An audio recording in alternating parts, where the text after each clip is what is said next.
Buzz Live. Buzz, buzz, buzz, buzz, buzz, buzz. It's Blake's Buzz Live. Buzz, buzz, buzz, buzz, buzz, buzz. It's Blake's Buzz Live. More, hate less, read comics. It's Blake's Buzz Live.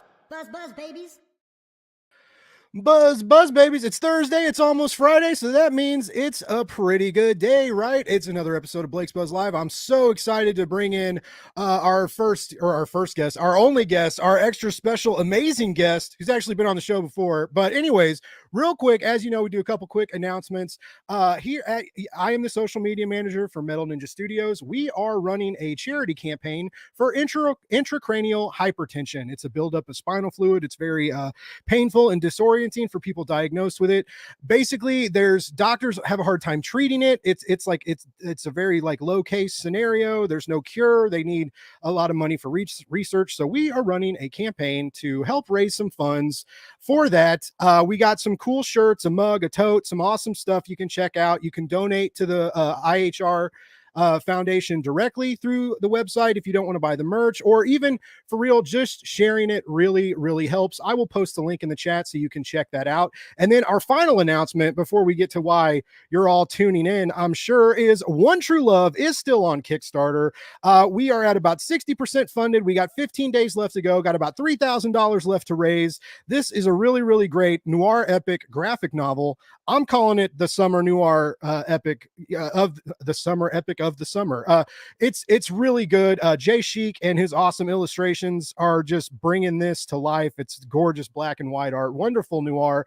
I will post that link in the chat as well. But again, like I've been talking about it, you guys know about it, but again, sharing is caring and sharing is fun. So if you could pass this stuff around for me, that would be absolutely great. But what's greater than that is this next guest I'm about to bring on, ladies and gentlemen. He's been on the show before, but he's gotten exponentially cooler since then. I'm so glad he agreed to come back on. He's writing Scarlet Witch. He's about to be writing Iceman. He's done some amazing X-Men stuff at Marvel. He's got some really cool indie stuff. I'm loving Mad Cave's Exorcists Never Die. Really stoked to talk to him and welcome him back to the show, Mr. Steve Orlando. How you doing, baby? I'm great. I love that intro. Thank you. Oh man, that's what I'm known for, right? Is the good intro, and then after that, who knows what the hell is going to happen? It's a game of chance. I'm so excited to have you back on. You are just you're super fun to talk to, and I love these new comics you've been making. I mean, just killing it, man. Just bringing the sauce to Marvel, like giving it that Orlando flair that I think they really need. I wonder what is in that sauce. But I'm happy to bring it. Well, thank you, man. I can't remember how long it's been since I've been on, but I'm glad to be back.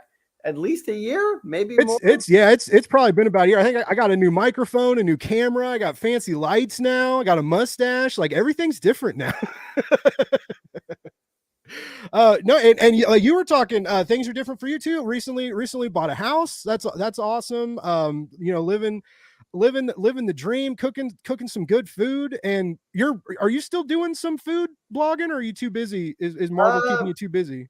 Well, I mean, in and out. I wrote for Epicurious last year, my first so far first and only, just because I have been busy, but I did write up my air fryer chicken, which has been like my go-to for a couple of years.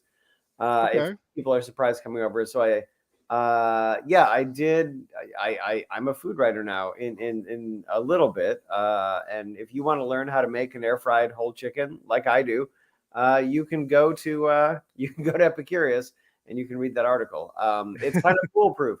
But yeah, no, I'm still cooking all the time. I mean, I work from home as you might imagine. So I've become the master of either the slow cook or the one pot meal, so I can get work done and then come back at about 6 o'clock, and it's good. Currently, without a single lie told, I'm currently simmering some red eye gravy for the weekend as we record this podcast. So I am so my sister and I love to cook. We've talked about this, and we are the opposite. Like when we cook, there's a million dishes everywhere. We have to make like different sauces for we go too hard, and it's like I need to master and practice the one pot meal, or even the one sheet. I mean, meal, that's for the weekdays. For the what you're talking about is for the weekend. Which that's weekend cooking. Yeah, I prefer to use every single pot.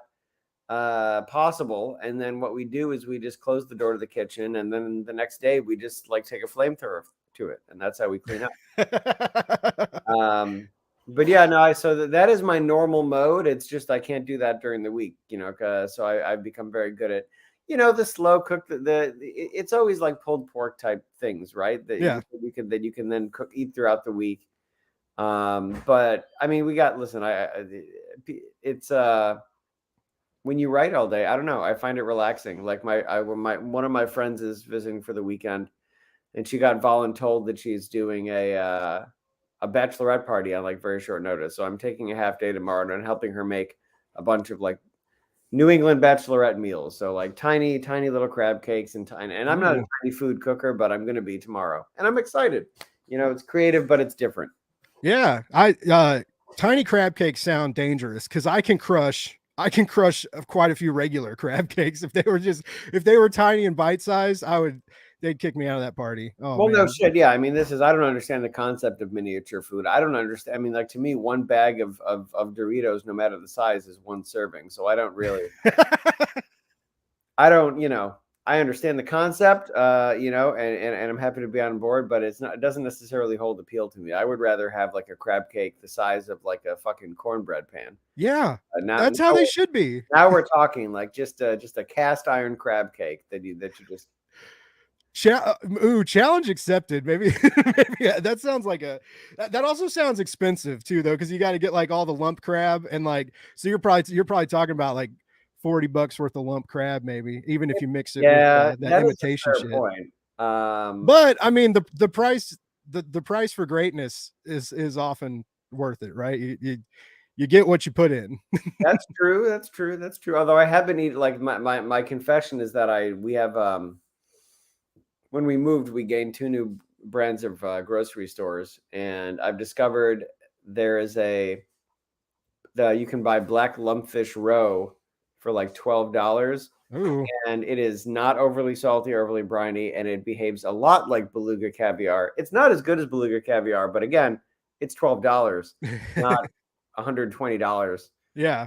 So I'm the master of food that looks expensive, but it's secretly not expensive at all. So nice. That's the Epicurious post. You need to teach us how to eat on a budget. Like, oh my god! Well, you don't have to worry about caviar if you're on a budget. Like, I went to college, so I'm also the master of ramen noodles. Nice. My moves in college were instant ramen and instant grits. That I put a Velveeta slice in the instant grits to make cheesy grits. That was that's like a 35-cent meal. There you go. Listen to that, ladies and gentlemen. Buy more comics. Eat instant grits with Velveeta cheese. Or rice and beans. Mix it up. You've distracted me, Steve. You're just so goddamn charming. I forgot to say hi to the chat. Coming live from Australia. It's already tomorrow over there. Ronan, thanks for tuning in. Mr. David Hazan's in the house. I know David like me is a big fan of Mr. Steve Orlando. And you gave him quite the pull quote for Death Drop. That was cool, man. That's an awesome comic that just came out yesterday. Oh yeah, David does great work. He's a good dude. He's Mr. Gary Proud, man. I'm just big in Australia. I think like either they all just tune in and want to watch my show. It's lovely, Gary. Nice to have you. Yeah. So one more food thing, just because you posted it on Instagram. You made some kind of like little tiny glossy glazed looking pork nuggets. So this is a perfect example of things that look like I spent a lot of time but did not. So I mean, so first of all, as I said, like my secret for most things is the air fryer. Like, because it doesn't do everything well, but if you have patience and you can figure out the right time and temperature, it does do a lot of things really well. And so that looks like I spent a lot of time, but I'll be honest with you, the reality is we have a grocery store here that is it's called Stop and Compare, which I never encountered until moving to New England. But it's kind of like the whole store is basically the international section of a normal grocery store. And along with that, you can buy, like, if you're a weirdo like me, you can buy like and you don't like to waste food, you can buy all the organ meats that nobody wants, right? But that I aspire to use. You can buy cow feet, which I've never even seen anywhere. I assume that you use those for like thickening stock or something. Yeah, that's what I would think. Yeah. Right. So I hope that they if they'll sell stuff on the cheap, they'll in-house smoke stuff. So I wish I could say that I spent hours glazing that and stuff. The reality is I came home with 2 packages of smoked like roughly chopped pork shoulder, and I just threw that in the air fryer for like 30 to 40 minutes on 300, and it became like that. So Ooh. it's what we call a trick. But it was damn good, and that's like I keep in my back pocket like things that are like impressive and seem like I spent all day, but I actually spent less than an hour. Nice. That's a good, those are good kitchen tricks to have in your pocket, right? Impress people, but don't ruin your whole fucking day over it. Like, you got, especially you got shit to do. You have lots and lots of deadlines. It seems, it's, it's been really cool to watch you get to take control over more properties at Marvel. And one of them that surprised me the most was Scarlet Witch. Like you're just killing it. You really get Wanda, and I'm not going to act like I'm a Marvel master, right? Everybody knows me. I'm more indie comics guy, but I do love the big two. But for what I know about Wanda, you really get her. And then I mean the art, like Sarah's art, and like it's just a beautiful book anyway. But Sarah's amazing, and we've been lucky, I should say, as well, because it's one of those scenarios. Like, so Sarah came on the book, and as folks might have seen on Instagram, we should all be congratulating her because she just had a baby. Oh, nice. Congratulations. We found out, I got an email, I don't know, in the past, I want to say in the fall, but what is time anymore, Matthew McConaughey? I got an email in the past, and it was like, oh, well, Sarah's leaving the book and you're like, oh no, but she's leaving the book because she's having a baby. Amazing. But then you're like, oh, we have to find a fill-in artist. Oh no, not there's anything wrong with fill-in artists, but Sarah is a high bar. Yeah. And they were like, oh, but Russell volunteered to do the interiors to 5 because he's been liking the covers so much. So I said, oh, okay, we're back to yay. Right? So it worked out really. I mean, it was the biggest like ping pong of emotions I've had in email in quite some time. And then we were super lucky. Folks haven't seen it yet, but Lorenzo Tamatia, who's doing some of the second arc, Sarah's doing a couple pages in every issue up until issue 10 when she's coming back for the full issue. It was just a great compromise because obviously she's doing mom stuff, which anyone who disagrees with that is an asshole. Yes. But then we got Lorenzo, and Lorenzo has just been crushing it. He's like high energy, Terry Dodson-esque. Folks will see that starting with issue 6, but there's previews out, so they can see it. They can see it now as well. Nice.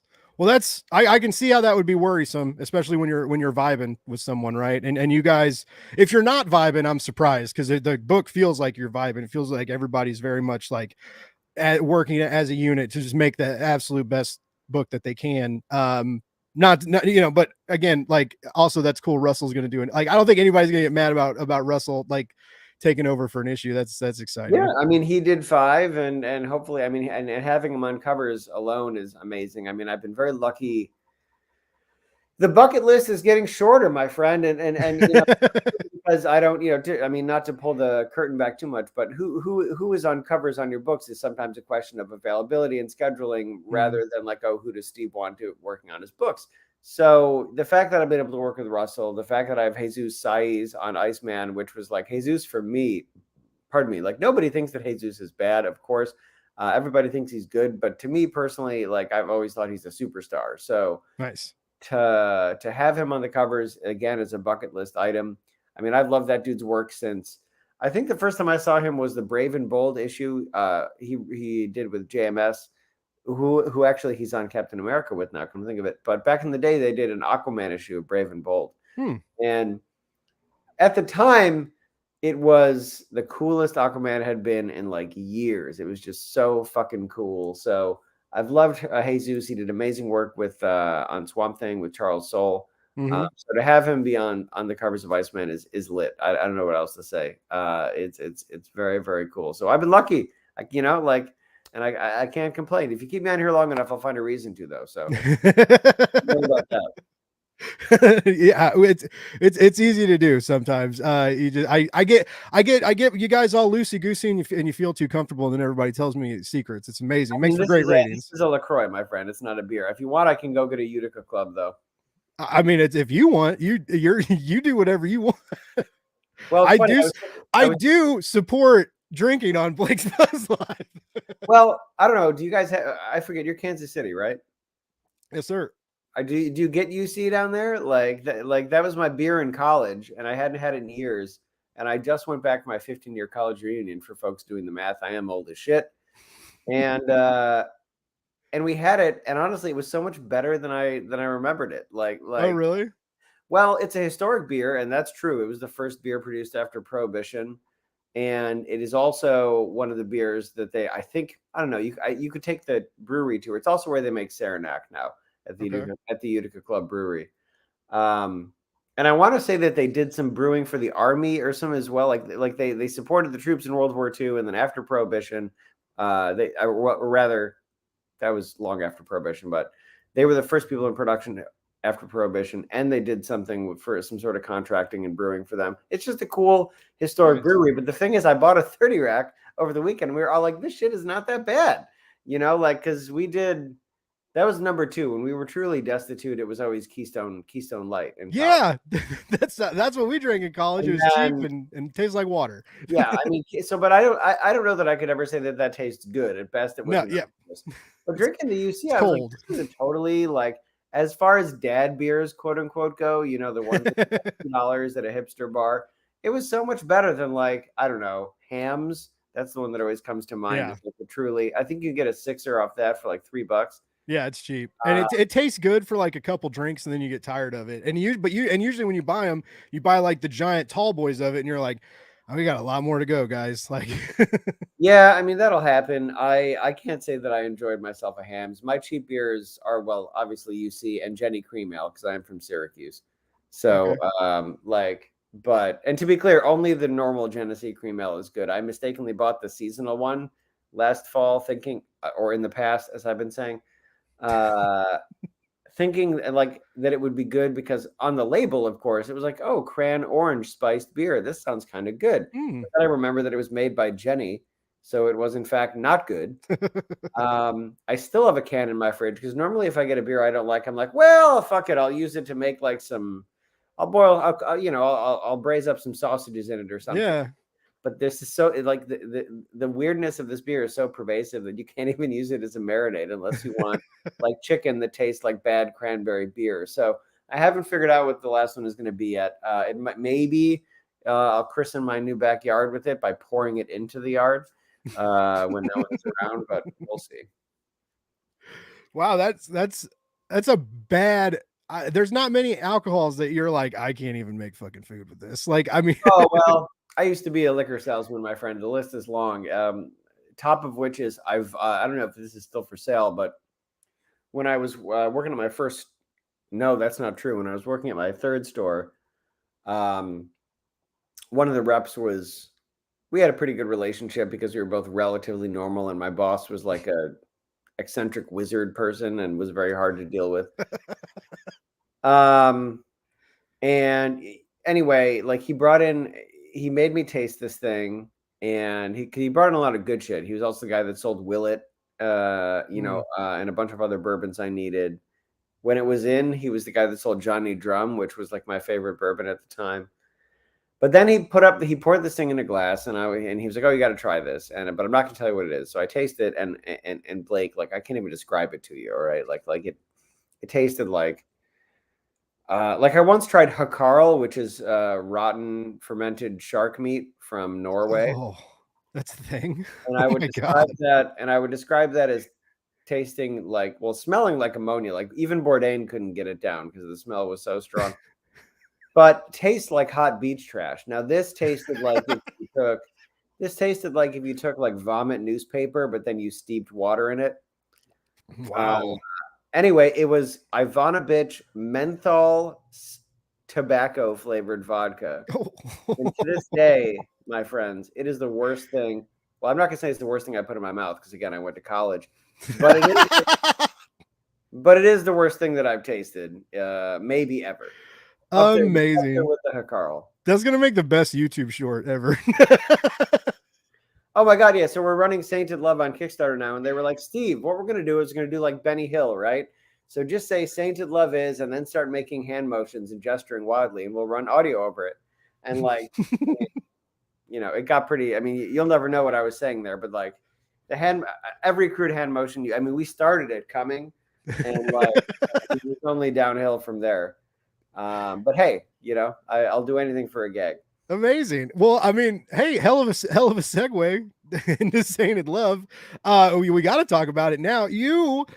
I was kind of shocked, not shocked to see Vault on Kickstarter because they've done it before. But when I saw like Kickstarter and Steve Orlando, I was just like, okay, like someone's ready to party. Have you been around these crowdfunded parts before, or is this kind of like you're dipping your toes in the water for the first time? It's been a minute. And by the way, like if you think that I didn't immediately make a joke in my head about how this is the only time I've ever finished quickly when it comes to the Kickstarter, you're incorrect. I think we actually recorded that video as well. But Vault, obviously. To answer your question, yeah, my book Virgil, which came out through Image, was a Kickstarter book all the way back in the halcyon days of 2015. Okay. Which was quite some time ago. Wow. I've kind of avoided it since then. I didn't even know they made comics back then. I know, but it's wild. I've kind of avoided it since then. And just because like, not to sound like a giant chode, but like I feel like on some level I feel like it's gauche for a certain type of creator, and I've worked at DC and Marvel to be going to crowdfunding. Because I don't want to take space on the platform from folks who should be there. We're here because we didn't even want with the story we're telling with Sainted Love. We just didn't even want to fuck around with like maybe printers being like, oh, this is a little too much, or like something, or like or things like that. So we're here because Kickstarter is going to allow us to tell the story exactly as we want, and it's a queer action erotica book about time travel. So there's dicks and holes all over the place. And it's male Sunstone basically. And like, that's fine. Okay. But we didn't want, like, you don't want to do that 75%. So the reason we went there was for creative freedom. And from that lens, I was totally excited to be back, nice. And the book there's things that you've never seen in a comic before, my friend. It's gorgeous. Geopoda it's like a naughty Studio Ghibli book. Extremely naughty. Their art's great. Art's great. Well, that's I didn't know it was I figured it'd be it looked a little bit raunchy. I didn't know you guys were going like hard on it. That's exciting. This is interesting because everybody right now keeps talking about titty books on Kickstarter because like even just like the nude variants and stuff, they sell really, really well, and people that are doing not safe for work comics are like making a significant amount of money, even sometimes when the comics don't look so great. But this is different. This is like, the team behind it, there's a lot of talent. It's got Vault's name attached to it. It's got your name attached to it. Like I'm not, but I haven't seen a male organ erotica focus. A male titty book. That's what you're trying to say. Yeah, a male titty book. Yeah. It's just like, some hot hanging dong, right? Like I haven't seen that element on Kickstarter yet, but as we mentioned, like just shy of 14K. It's been live for just over 24 hours, right at something like almost. Well, I wrote it down. 200. All right, so 269 backers, $13,571. That was when I looked at it like 10 minutes ago. So it's probably at like 13.7 right now, and 27 days to go. Like that's exciting. That's a hardcore launch. This got to be feeling pretty good. No, I am proud of it, especially because, in 2015, the Virgil Kickstarter, certainly it got done, but it was a hustle. I was so I'm excited about it. The book is going to look great. We, and hopefully we can do another arc as well.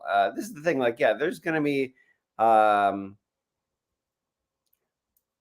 I think there's certain things that we don't have in there because we thought they'd be distracting from the story, but like there is certainly plenty of love that happened on that. It's a Steve Orlando book, so it fights and it fucks, but it fucks much more aggressively than other books that I've written. But that is the reason that the Kickstarter was right for this, right? Because we just did not want. The thing is that these days anyone can clog up the works. Vault is 100% supportive. We also need, of course, to work. Well, not just have to work, but we want to work with printers who are really supportive of queer content. So it felt right. And yeah, the book is going to be killer. We go from 1907 to the celluloid closet era in the 1950s. And then we go back to ancient Rome for Sergius and Bacchus, who were potentially seemingly gay saints, gay martyrs and then gay saints. And then the sky's the limit from there. There's many more places we could explore. And the fun thing about it is like, it's also a way to explore our history, which people have always tried to sequester. I mean, that's the plot of the book, but it's also the meta plot. It's a way, I hope folks find out about people that they didn't know about before. Like we have, like our 1950s issue has James Well, who did Bride of Frankenstein. It has Tab Hunter. It has Tony Perkins. It has a bunch of people. We didn't get Rock Hudson in, but whatever. He's fine. He's married to Elizabeth Taylor in the closet. But I hope that I hope folks learn things, but learn things in the the not didactic way, in the adventurous way. Nice. The way that Doctor Who teaches you things when it's good, not the way that Doctor Who teaches you things when it's pedantic and bad.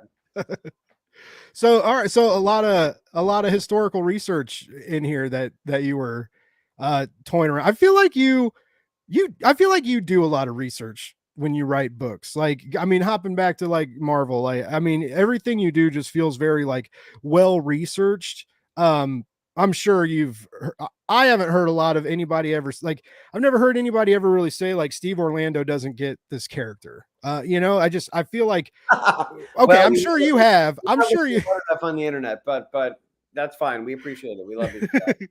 But I mean, I feel, and that it just feels like you do a lot of research, that you dive into like a lot of past arcs or like historical events, historical people that may bring out elements of like this new Kickstarter, or just, when these like bigger Marvel titles you've taken over or taken as a new start, I feel like there's a lot of respect paid for the people that came before you, and to really do that, you have to know the material, right? So I mean, like, is research like one of your big like geek out kind of things, like when you start a new project or an outline or sign a contract or something? Like, is that a big deal for you? Yeah, but it has to be, for both sides of the reason that you just said. I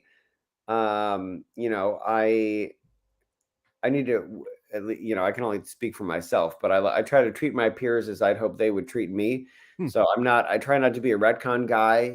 I try not to trample things either actively or passively, whether from ignorance or from ill intent, whatever. I like to build on what's come before. And that goes for stuff that even if it wasn't what I would do before, okay. Like, to me, it still happened. So how can we turn that into story? Because look, I mean, here's the naughty truth. Like, pick the worst retcon or twist or whatever you could possibly think of, and someone still worked their ass off and bled for that. Yeah. So I never want to just, like, people wish oftentimes that a creator would just take an eraser to something that wasn't for them.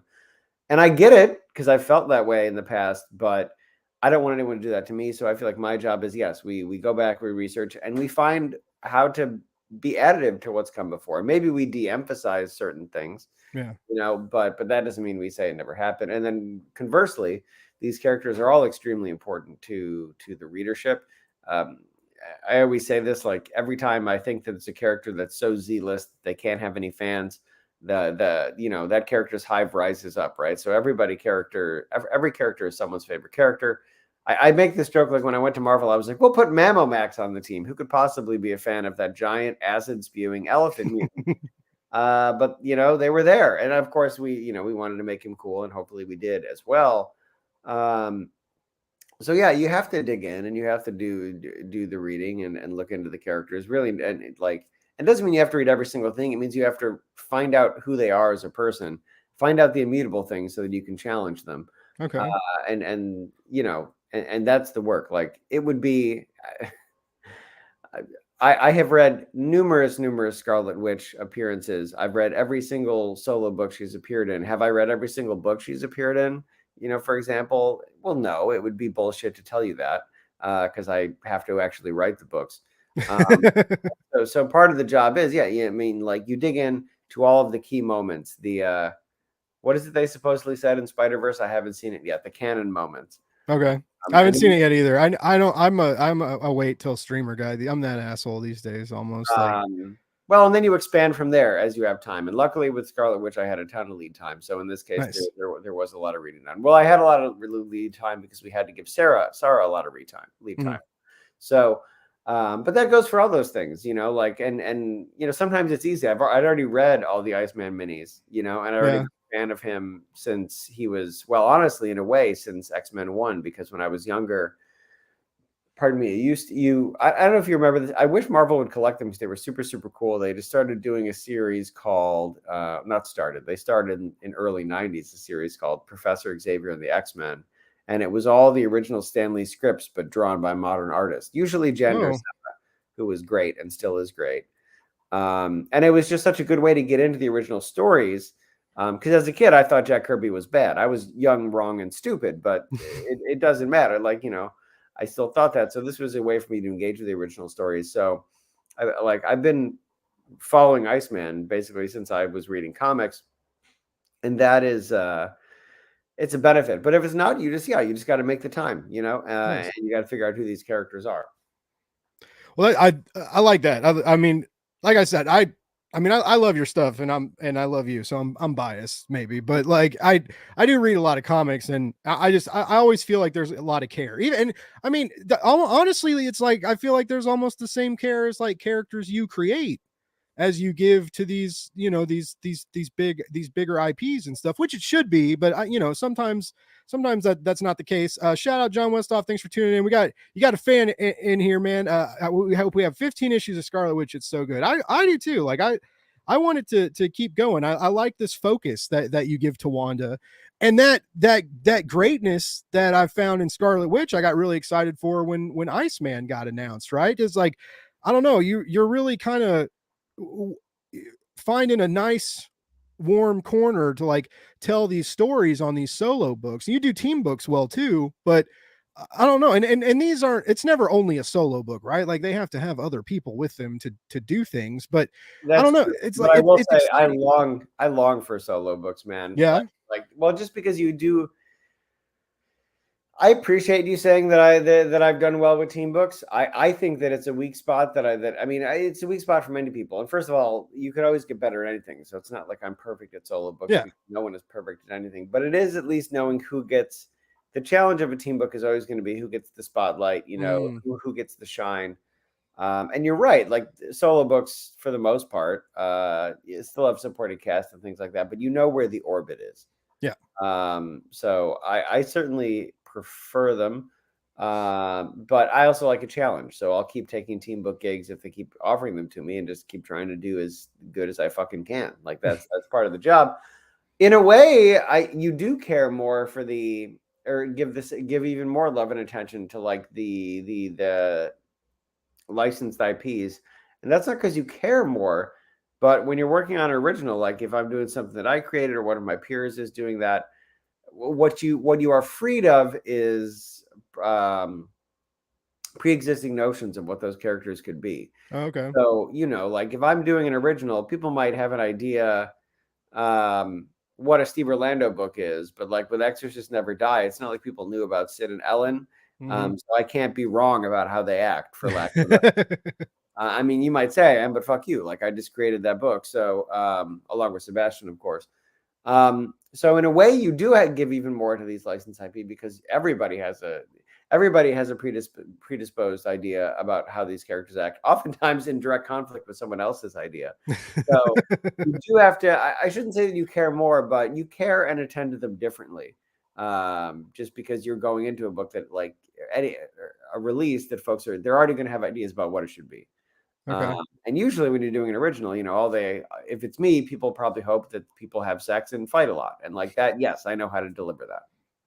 I liked that earlier when you were like, it's a Steve Orlando comic. There's fighting and fucking. And I was like, what a brand though. Like what a nice corner of the pie to cut out that, is Steve Orlando's. Like that's like hot and sexy and it sells no matter what IP you put it under, right? If you were like, if they were like, Steve, Chip's tired of Batman, we want you to take it. And he's like, he's gonna fight and he's gonna fuck. And they're gonna be like, well, he doesn't do some things. And you're like, no, he doesn't. But that was a long discourse. first of one all, time. Batman does. Let's He, just get he that. totally does. He has Oh, gadgets in the Batcave that make it better, probably. Like who knows what he does down there. Anyway, Yeah, it's just a bunch of aura gel, and that's what's in the bat belt. That's not what it's called. The utility belt. Sorry. I like the bat. Write Batman and call it a bat belt just to watch, see how many people just lose their shit. Just because The bat belt is just like a normal. It's just like his normal latch belt that he wears beneath the utility belt. That's what. Yeah, I mean, the thing is that I'm not. I've never been like the hugging feelings writer, and that's okay. Yeah. There's a lot of those. So I'm happy. I'm happy to provide an alternative. Not that there's not emotions in my book. Actually, I just wrote a death scene in Scarlet Witch 10. Oh, That was very emotional. I mean, usually people die in my books all the time, but it's like midnight or and like their faces. They don't get time for last words. But someone does in Scarlet Witch 10. ooh. That's exciting and maybe sad and maybe traumatizing for some. Well, But yeah, like I'm traumatizing. I'm really stoked to see how you bring that kind of element in focus to Iceman and see like what characters you kind of revolve around to and bring into the mix, because I like that too. About the Scarlet Witch sets it up for more characters too, right? With the door and this element of like she's got this place set up for like the last place that you need is or where you desperately need to go can find you, which like wouldn't have that been nice to have like Sure. throughout life. But just the way you've brought in like guests in that series, and I really like the Polaris issue, like really comes to mind, and like that was such a great issue, and like you mentioned, like that was an emotional. They had they had a couple moments, and then even just the subtle of like the way you made that I miss you too conversation happen in a X-Men mutant comic book kind of scenario. I thought that was fucking genius, man. Like this moment that we all have in numerous times in our lives, and to just like make two iconic characters have that moment after a crazy scenario, I just I want that. I live for that shit in comics. I love the big battles and the craziness too, right? But those moments, man, when superheroes just like remind you that they're a little bit, even with superpowers, they're still a little bit human, and they have like these same vulnerabilities and inconsistencies and emotional quirks and make mistakes too. Like I don't check a lot, like I'm bad at emails. I'm bad at keeping in touch with people. I don't know. It was very human and really, really cool. And just awesome to see that I didn't expect really after the like the microverse issue and the kind of crazy fantasy story you made. It just really surprised me. And I can say the same thing about Exorcist Never Die. I quit reading at issue 3, right? Because I have issue 4 from Mad Cave, but I didn't want to say too much because I know issue 3 comes out in like 2 weeks, I think. Mm-hmm. But even that, like there's a conflict in issue 3, right? With Gluttony and the things that happened between Elle and Sid, and we find out a little bit more about them, and through their argument that they went from like fucking to fighting almost when they like from the previous issue. But again, like these really weird human moments that you sprinkle in the midst of these like wildly chaotic situations, especially like, dude, Exorcist Never Dies so fucking wild. Like it's everything I want. I know I should probably let you talk, but it's everything I want. And as the boy who was raised Catholic that kind of thinks it's all bullshit now, but like just this notion of like some old teachings that I and the spin on them, and it's such. If you guys haven't read Exorcist Never Die, you're fucking up so hard. It's so good. And the art, like when they summon the angels and the big splash pages and the fiery warm color palette, like what the fuck? Mad Cave and Steve Orlando have an absolute banger. Sebastian Priest is on art, and Carlos Mangual is on letters. And this Bad Mammer Jammer is coming out from Mad Cave.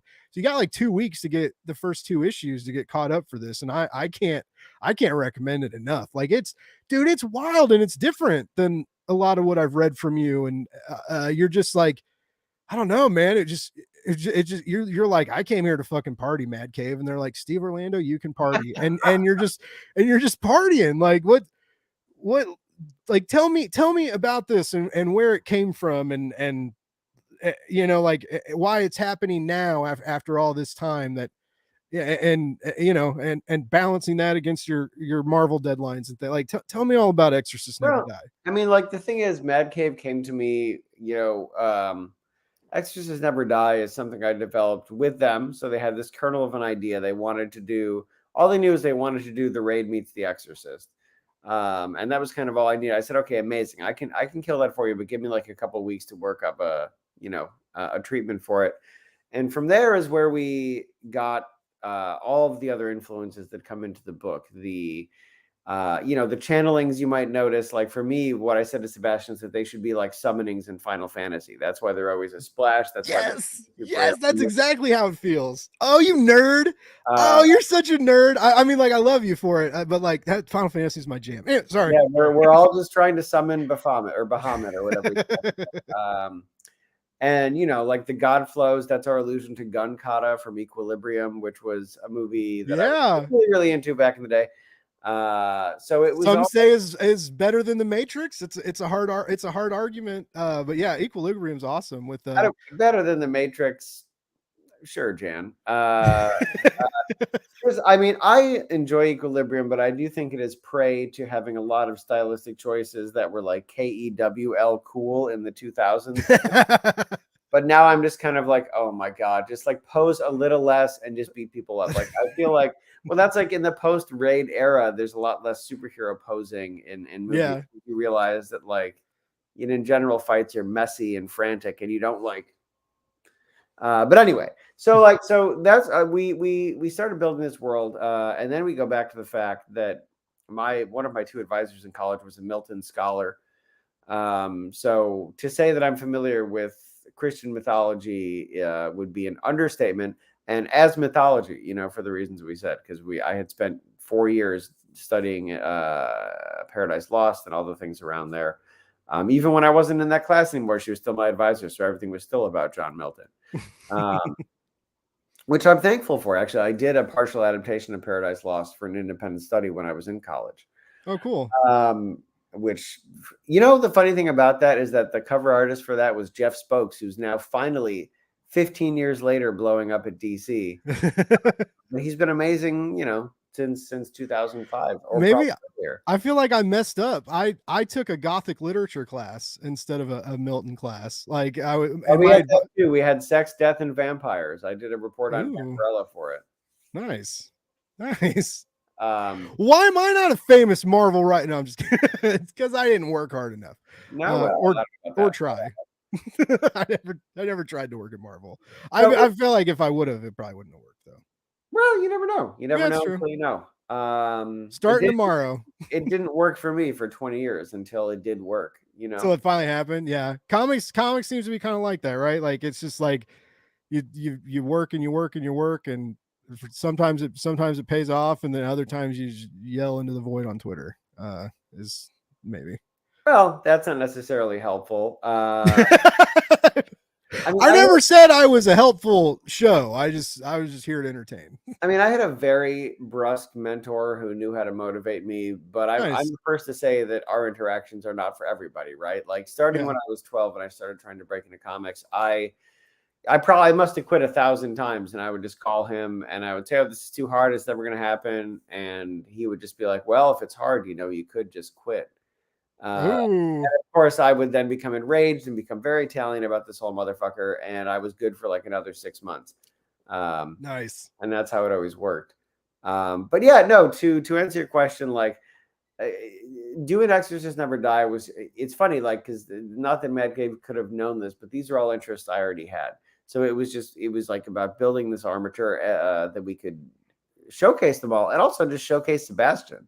I mean, I'm okay at my job, but I'm an asshole. Like Sebastian, this is a book to show that he's an absolute killer, and he's been doing it every single issue. I love the Lust issue. when I wrote the page where you realize that the whole room is basically just like a fucking like uterus, and Yeah, you're like inside a womb. they're inside lust. I was like, Sebastian's gonna fly to America and murder me. But he crushed it. You know, he did amazing work. That's my like, I don't know. I feel like that's my most Grant Morrison issue in a while. Like yeah, late 80s, early 90s when like Plastic Man was making jokes about his duodenum. I or like learned the filth when the giant comes flying everywhere in the filth. I don't know, like it wasn't like that, but they're inside a womb made of like stacked demons. Like I mean, when you punch lust, he does like pop out a little demon at you like like Dr. Pimple Popper. So and that's why he's famous on TikTok. I've never seen a TikTok, so I don't know. That's a joke. That's an old man joke. But no, so it's been a pleasure. And like I said, like I'm just here. I mean, yes, to tell the best story possible, but also just to get out of the way and let Sebastian crush this thing. And he's been doing it. Yeah, it's beautiful. You know, like I'm so proud of him. And the book is a killer. It's super fun. Again, like I was already a fan of I mean, I loved the raid. I love the raid too. You don't have to sell me on watching that anytime. Bizarrely, I only think Iko Uwais is hot when he is like covered in blood and sweat in the raid. Every time I try to get into it outside of that movie, I'm kind of like, no, could you just like be dirtier? Anyway, so I already like that. And for some reason, I have always enjoyed the exorcism genre. I will watch any Exorcist movie. It can be fucking terrible. Like I remember going to see The Exorcism of Emily Rose, which if that's your favorite movie, I'm sorry, but it's not amazing. But I've just always loved this sort of concept, despite not really being religious myself. Like key to a lot of exorcism fiction is that if you have enough faith, it doesn't matter if you have physical power. Like these imposing forces and demons can't affect you if you just have enough faith. Now, I always take that as a read if you have enough faith in yourself, if you have enough self-belief. Okay. I'm not a faithful person myself, but I'm quite strong-willed. Ask literally anybody, sometimes to my detriment. And so I like the idea that, you know, these forces coming at you, be them literal or figurative, if your belief in yourself is strong enough, you are effectively still, they can't touch you, right? And that's what's always, and that goes back to like, I also took a class on Faust in college. And if you, not in the Goethe Faust, but in the Christopher Marlowe Faust, which I personally think is superior, there's a scene where Mephistopheles visits this old man who's Faust's neighbor, and this guy like can barely get out of bed. He's frail as shit and all these things, but what he does have is his belief. So even though he's this fragile older man, he just beclowns Mephisto, and he's like, "Just get the fuck out of here, right? Because you can't do anything to me." Because I can't, I won't waver. And so I've always found, weirdly, despite exorcism stories being about like demonic possession, all these things, I do consider them to be about the triumph of human will. And so, yeah, it was very fun to do that. Especially in Exorcist Never Die, a book where that is true, but where you have to like analyze what these sins mean and like that. It's never the simple answer. You have to sort of do a self-interrogation by way of a fist fight in order to find out how to actually contradict or counter rather and diffuse these sins. And it's not always what you expect as the issues go on. Yeah, you really nerd out with how they fight. I mean, like just like 110% Orlando geek. Like it's like you're it's going back to Final Fantasy, like you're stacking materia to like make like the best, you know, like to trigger everything you can to like make leveling up easier. But very, very like RPG, casting the right spell, tying it into the right angel. I joke around but it's really intelligent. It's like, I don't know, like it's things that like I would never ever think about that just add another layer to the narrative and like how are they gonna win these impossible fights? What's gonna happen next? Wait till they get to the end and you find out that Sid's been holding a spoon for the entire series and he's gonna throw it for max damage. I wouldn't be surprised. Cole, my co-host on Blake and Cole Read a Book says that's the opposite of what I think it meant me. That's the opposite of what he tells me. He's always telling me to be cleaner. Thanks. What's up, K-pop? I forgot. David Hazan wanted to know if you're going to write every single Jewish mutant. If that's is that a goal or a plan or something? Not specifically, but I'll continue. I will continue to have a mortgage payment. So in that respect, it's possible. Yeah, he's bought a house. So like whatever Marvel. I don't set out for those things, but if it happens, it happens. Yeah. You know, and you know, like it's not like everybody talks about their talks about their background in the same way. So it's not like it's a focal point of Iceman, for example, but it's certainly there. Okay. Yeah, I was trying to like run my mouth, like stall for time and come up with a joke one that I would never write under any circumstances, but I couldn't think of any right now. I'm sure there's like like Ted Bagelman or something, and I'll never write him. Oh man, that's so I dug a little bit into your past. I did some foraging. It actually really wasn't that hard. I work for Invader Comics now. I'm their publicist. Oh, well, and I like those guys. Yeah, they're cool. And I stumbled across Kitchen Witch. Yeah, it's how people should buy it.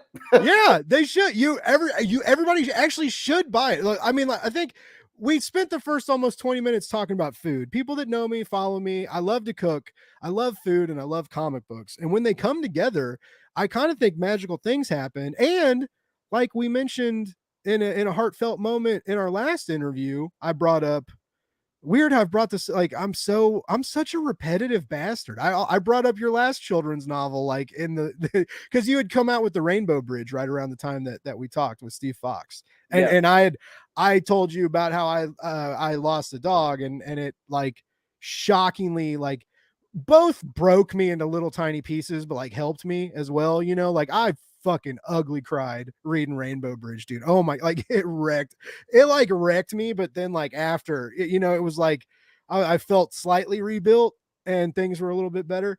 But like, you know, you're very good in that genre. You're really good in all ages, man. Like you because you can't really rely on your fucking fight. I was gonna say there are two key things that you cannot do.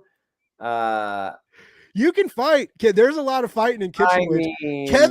Kevin whoops some ass in Kitchen Witch, man. Well, like he's fighting. You're right, but the thing is that that was the Invader was a re-release of the book because I had actually done it for really? And one of the issues that I had is that I realized that some of the things he does in that book were not allowed in the unwritten rules of YA, specifically that he uses that magic musket in it. They were like, no kids with guns. I was like, it's a blunderbuss. And they were like, get out of our office. So, so it's funny because even when trying to follow the rules, I still broke them a little bit, but I appreciate it.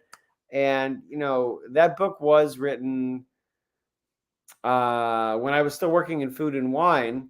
Okay. Because it was just like, you know, I mean, yes, it's a fantasy story, but it's about the magic of cooking and things like that. But I saw the dedication it takes to be a restaurateur. I mean, it is. I mean, as you see with Kevin's dad, it's all encompassing. I have many friends who are still in the restaurant business. And you know, you're at if you actually give a shit and want to do it right, you're at that place all the time. You're at that place still closing, which usually means if it's not a bar, like, you know, still between 11 and midnight. And like in the case of my friends back when I was in that industry, they were up at 4:30 or 5 in the morning putting in their seafood order because they were only serving day boat seafood.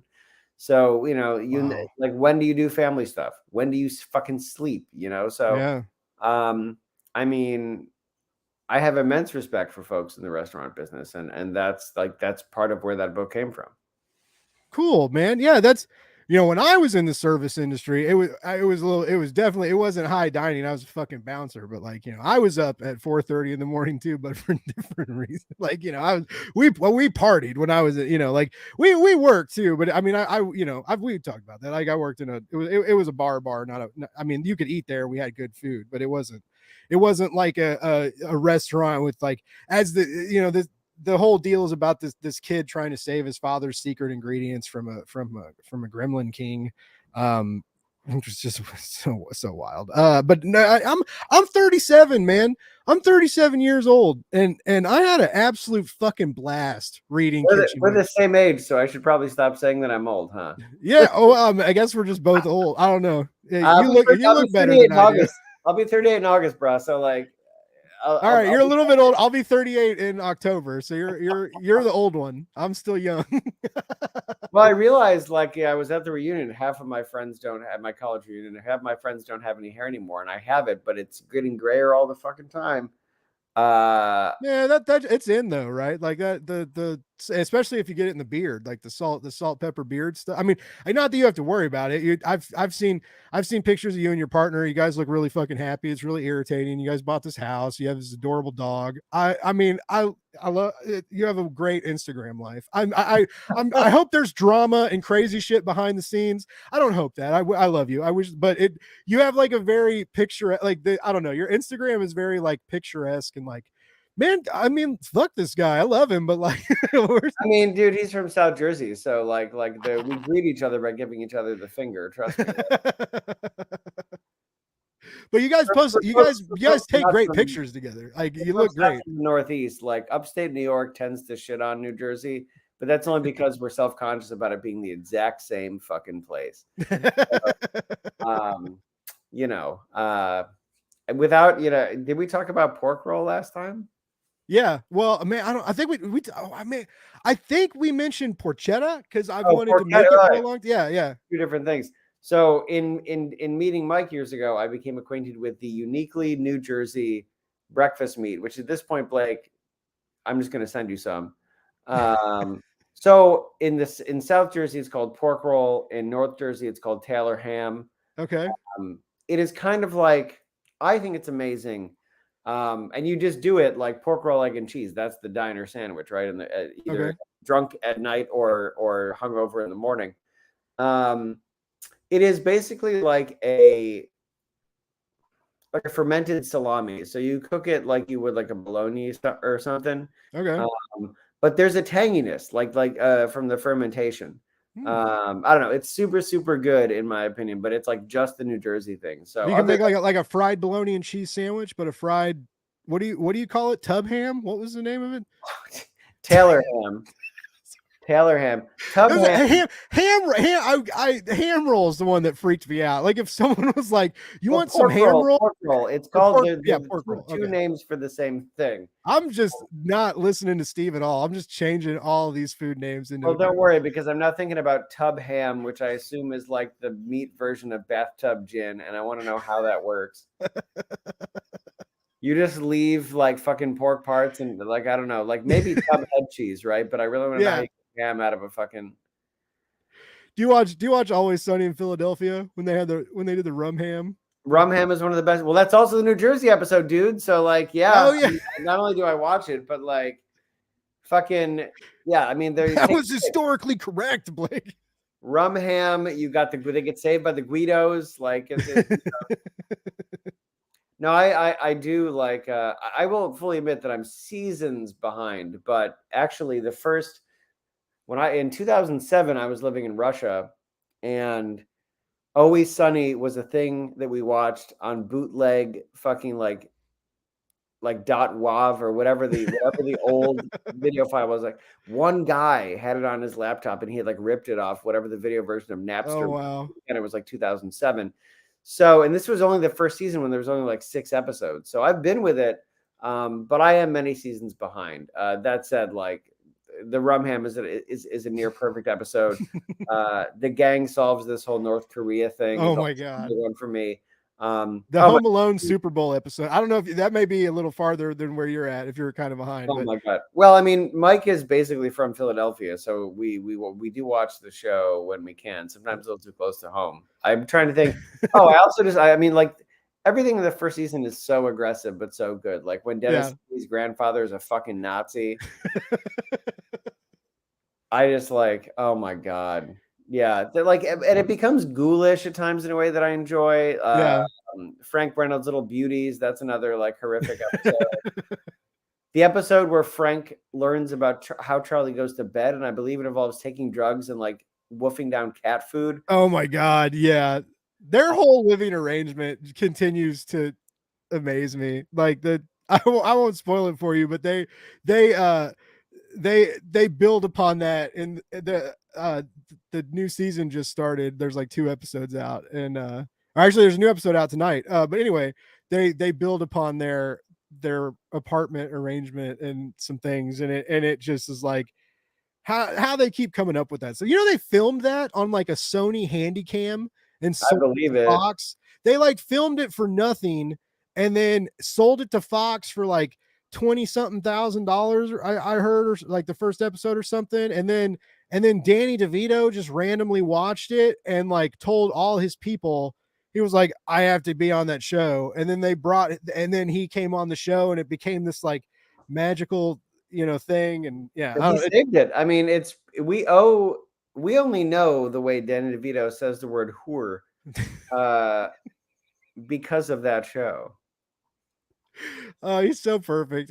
He my dad reminds me of Danny DeVito sometimes because he's tiny and he's getting old, but like then he does. I guess he also because I was like, then he just says like shitty like borderline race. Like I mean, like he didn't vote.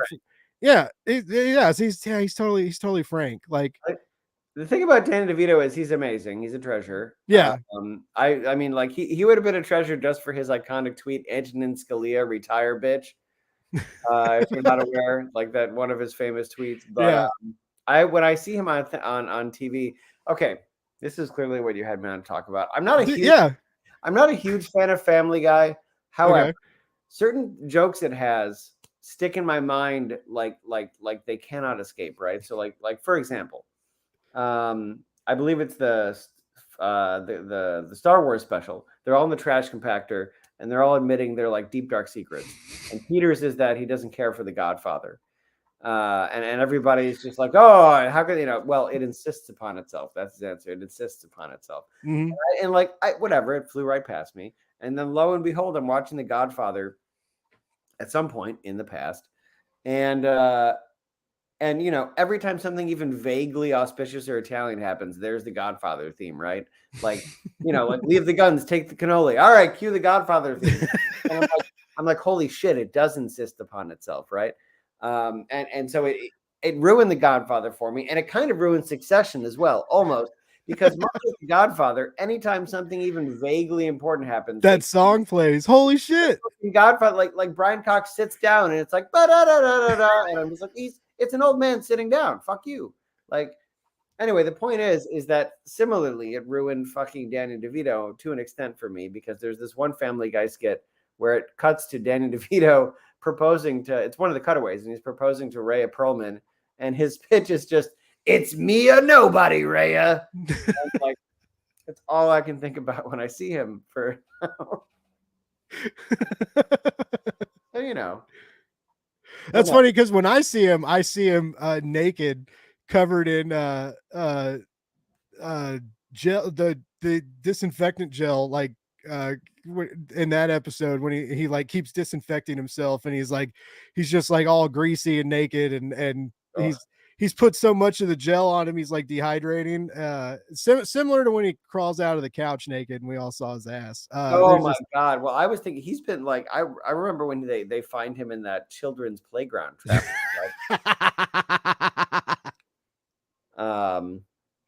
Yeah, I don't know. I also just like that's the way my memory works. I remember weird things. Like I didn't think nearly any of the jokes in Doctor Strange were that funny. I guess like I feel like the statute of limitations is passed when I can say that. Like, I didn't think Wong liking Britney Spears was funny. I didn't like any of that. But there's this when he just meets Wong and he tells a bad joke. He has this line where he's like, "Well, everyone at work thinks I'm funny," and Wong just goes, "Do they work for you?" Yeah. And I was just like, devastating, completely. And like, I long for a good subtle zinger. Okay, that's what sticks with me. It's not the obvious ones. Yeah, no, I mean those are hard to write, hard to make. Man, you're hard to go live with, Steve. I just you distract me from people. K-pop thanks for tuning in. She says we're both still young, so I guess that's good. She meant where's it at? Oh, so yeah, a lot of good cooking and kitchen comics and manga. I was gonna ask you real quick, Steve, because I know I've kept you a while, but like, Do you read? Are you like a manga guy? Or are you mainly like a comic guy? Do you ever mess with any of that? Listen, it's not that I'm not a manga guy. It's that my reading list Is insane. So is you like can't expand upon it. it's. I mean, no, I keep expanding upon it. So Ah, it's more that there's a difference between buying something and actually reading it. yeah, you So, buy things to make you happy. You read them when you have free time. there's a lot in there. Like I still need to get through Drops of God. Speaking of food, I think it's actually a manhwa, but I could be wrong. Okay. Don't hold me to that. But it's about this guy finding like I think the 9 most like amazing sacred wines in history or something like that. So I love that shit. I just like, man, I've been slowly trying to life is strange. So 3 weeks ago, I was at the Boston Pops playing video games live, and it was the Okay. Boston Pops doing music from famous video games or sometimes not famous video games, depending on the rights. And they got around to Metal Gear Solid 2, and I never played Metal Gear or Metal Gear Solid as a kid because I'm extremely uncoordinated, and anything above like a Mortal Kombat 2 or a Street Fighter engine is far too complicated for me. Which, by the way, like half of my life has been eaten by Street Fighter 6. It's so fucking good. But anyway, I suck at fighting games, man. I can't do it. I'm just bad. like my boyfriend can beat me at everything except like Duck Hunt and things that didn't exist when I was alive and he wasn't. But anyway, so the point is that this got me going down the Wikipedia wormhole of Metal Gear Solid, and I discovered that apparently Metal Gear Solid 2: Sons of Liberty is thought of as one of the best video games ever, especially in the storyline, which at the time was somewhat maligned, but apparently now has almost all come true in the real world. Especially now with AI and shit, like it's fucking gnarly, dude. So knowing that I could not finish the game, instead I discovered that there is a full adaptation of it written by Alex Garner with art by Ashley Wood, which is awesome. So that is what I'm reading now. You bought it? Did you? How much money did you pay for it? A lot, man. It's been sold out. I have the old paperback of it, and it's like it's not a normal paperback size like what comes out normally. It's like smaller, but it's like 400 something pages. And I found out there were hardcovers, and I was like I didn't get the hardcover. I got the regular, but it's cool, right? Like her art is the like the scratchiness and the texture, and like it's dope, right? I'm going to tell you this with love, in case you ever have Ashley Wood on. Ashley Wood, at least to my recollection, is in fact a man. So, oh, I didn't know that. Okay, well then. But anyway, I did the same thing with Andrea Torrentino a long time ago. And they were like, Blake, it's a he, and I was like, well, fuck. I just gender shit automatic. It's all right. It's all right. It's not. I'm part of the problem. Well, that's a little different because you just don't know, but now you know. Yeah. But it's like people who pronounce James Tynan's name wrong. I give them like 3, and then I'll finally say something. But no, I was gonna say. So that's like been my reading, and we'll see how long it takes me to get through that. I will say it was expensive, but it was not prohibitively expensive, at least. Okay. Like the item that I'm. But once a year, I remember that there's a Magnus Robot Fighter Predator crossover, and Magnus is one of my favorite like old school concepts. But that shit, it's like $400 for the collection, and like I love comics, but I don't know if I love them that much. Yeah. So like I'm just waiting for someone to be selling theirs off. But the Metal Gear one, look, it's been great so far, and actually weirdly. The voice of Snake Plissken is, in fact, also the screenwriter or co-screenwriter of X-Men and Watchmen, David Hayter. I didn't know that. That's true. That's crazy. He's also the star of Guyver 2, Dark Hero, the sequel to the iconic early 1990s anime adaptation Guyver, starring some guy and Mark Hamill.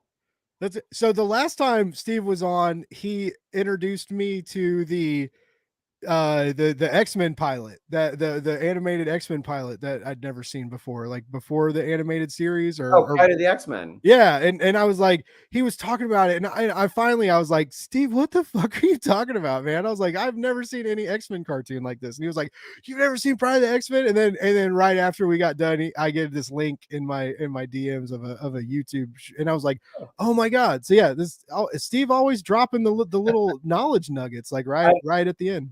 prior to the X-Men, the reason that I was surprised Wolverine was not Canadian, or not Australian rather, like he bizarrely is in that show. The animation is really good in that pilot. Yeah, I mean, it's not, yeah, it's not ugly at all. It's just crazy. Real quick shot at, hey, Lauren, thanks for tuning in. Everybody should check out Lauren's channel. She's awesome. And Trev, what's up? Same with him. Trev is awesome. Also a good channel. And I think I missed you earlier. God, I suck at this. Why do I keep telling people to come on the live show? Flash Ray, thanks for tuning in. I do love RPGs, but yeah, fighting games, I'm terrible. Like the new Mortal Kombat trailer, I'm just like, ooh, and I've seen like Brian Edward Hill and some other people playing the new Street Fighter, and like the character creation thing and all. Oh, I'm in it. Yes, I just won the.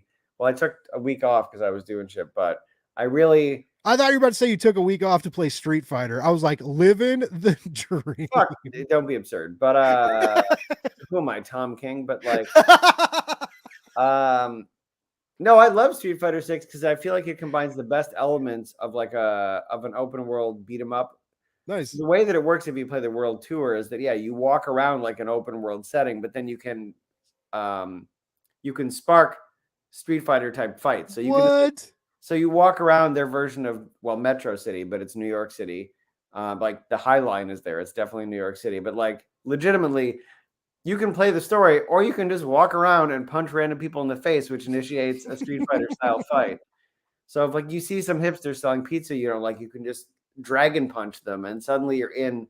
It shifts then to the 2D fight that you would expect from Street Fighter. So it's pretty cool. I mean, listen, Mortal Kombat and Street Fighter were my things when I was younger, though.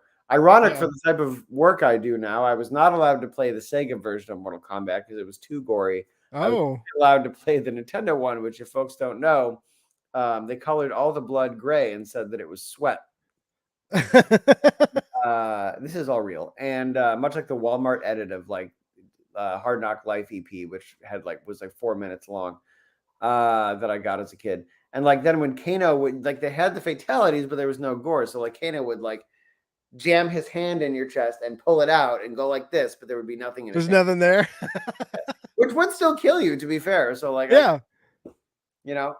it was weird. It was real weird. So it's funny that I'm now writing, that I'm now doing super violent stuff, but I'm very excited for Mortal Kombat 1.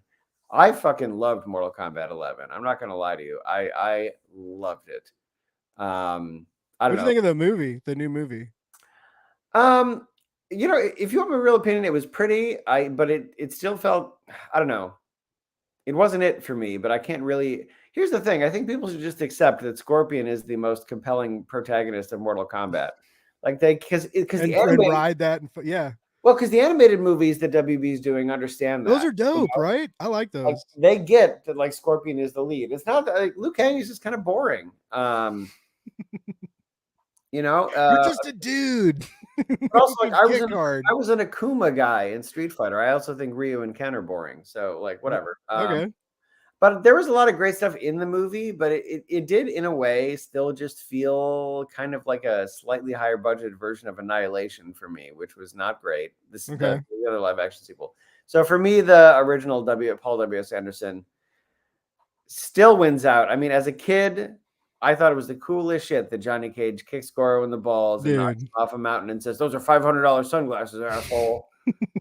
And the song, dude, I remember having the soundtrack on cassette and fucking play, stop, rewind. I don't think I listened to any other fucking songs on that cassette. Well, the song, and then also fucking one of my favorite actors ever, despite him being a terrible actor, Christophe Lambert playing Raiden, the least Japanese person possible. You got a French dude who kind of speaks English and is noted for being intense. But if folks don't know this, Christophe Lambert is intense because he's also legally blind. So when he's acting, he cannot see what's going on. I didn't know that. He's not fully blind. He is just, his vision is legally. Yeah. Okay. So that's still pretty blind. Can't drive, but can act in Mortal Kombat. But I could his little, him doing the Christophe Lambert cackle when he's and making his little lightning finger. Yeah. What an icon. I love him. But anyway, I like the new one. I'll watch the second one. it felt, I don't know, there's like modern movie making sometimes. It feels like they try to fist fuck a lot of things in, but if you don't know why to care, then what's the point? Like Goro was in the new movie, he barely talked, and then he gets fucking murdered. I'm sorry, it just wasn't as cool as when he got to be a character in the 1995 one. Yeah. But it feels kind of like, oh my god, the store is closing down. We got to get all this shit in. Yeah. We got to throw every, and sometimes I feel like, I mean, it was very pretty and stylistic too, and I want that as well. But I'm with you. I want like some character focus. I want like, like dig in, throw some gems, and like make these people memorable. All I'm hearing really over these last couple minutes is like, what the fuck needs to happen for Steve Orlando to write the ongoing Mortal Kombat series? Because for the longest time, I've gotten so many, because I thought of like Tom Taylor's Injustice, right? And I'm like, if you really think about it, Mortal Kombat has ingrained itself in our culture and gaming, and even it's had comic books, but they're always miniseries. They never last very long. And it's like, it's weird that we don't have some kind of Injustice style long form, several years going Mortal Kombat narrative in comics. And I yearn for it. And I'm not gonna lie, man, if especially now after this conversation, but even before, like if it was like, this summer Steve Orlando's writing fucking Mortal Kombat, finish him, like they're gonna fight and it's gonna be tight, like I would be there for it. It's not gonna be tight when they're done, but anyway, it's gonna be loose and messy. Wow, I can't believe this is what we're doing now. But it's funny you should say that, because I wanted to check if it came out. I almost did, and I feel like the statute of limitations has passed. But one of the gigs I was offered that did not work out was Injustice versus Mortal Kombat. No. Yeah. And I didn't end up writing it because they wanted to go with the writer that was doing the Mortal Kombat book and the video games. And by the way, it's Sean Kittleson. He's fucking amazing. So I would definitely let him take that gig.